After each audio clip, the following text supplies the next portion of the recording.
For you, I imagine the ceiling cracks are spindly letterings, read like ours, the thin stick writings of a small, swathed man, knelt in a world of cool white sands.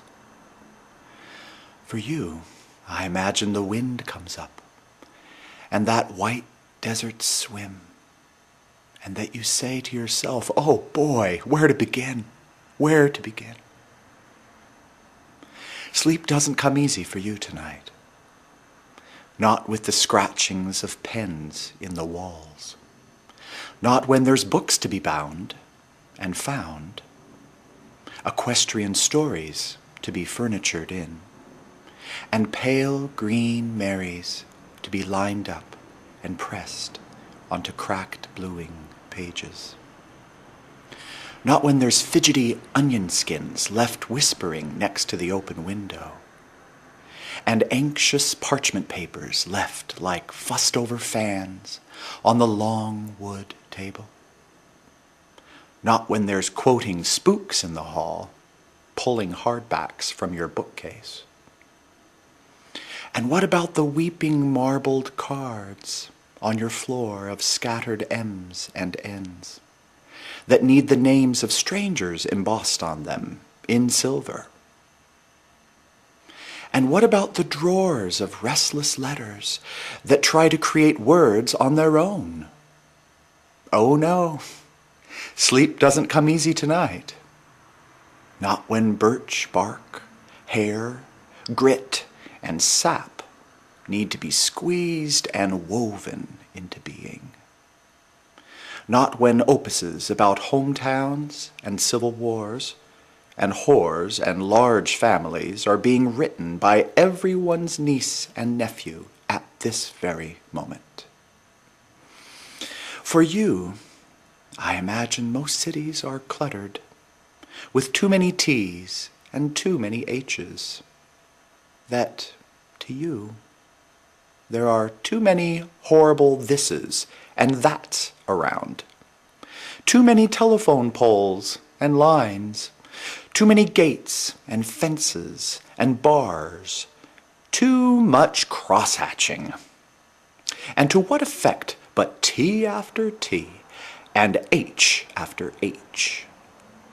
In contrast, I imagine to you a stream is really a seamless connecting of S's,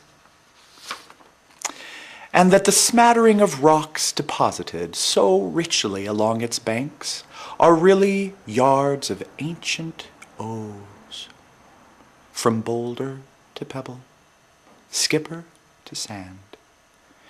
For you, I imagine, the perfect dream is full of red and yellow pages, each riddled with pieces of dimpled gray text, all falling from a festoon of twisted trees. I imagine you watch, you wait, and discover that the work is wounded and wonderful, that the naked branches eerily bend to many B's and P's, and how you rake together unruly piles of brilliant, resilient pages into plump simmerings of sunset, into haystacks of philosophy.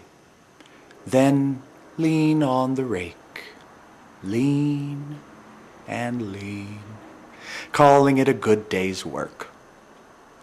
Finally, I imagine for you the night sky is a poorly inked round plate, and that the stars to you are imperfections, pinpricks of heaven's paper showing through, and that even with the scratchings and poolings of inks on many papers, even with the wind coming up and blowing white deserts to smithereens, you are finally able to slip, unpull, unloosen, into truly slumber sleep, into the green sleep of printer kings, wherein ties untie, mouths uncrease.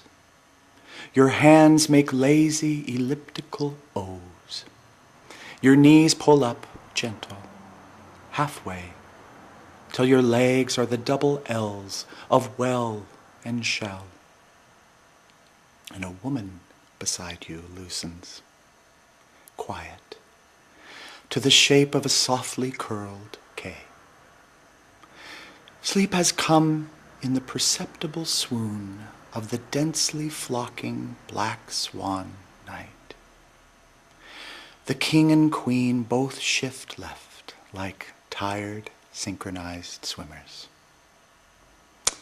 into opened up capital C's. Then, gradually, over the untroubled hours of early dusted morning, they move into half-peeled tangerines, into broken lower case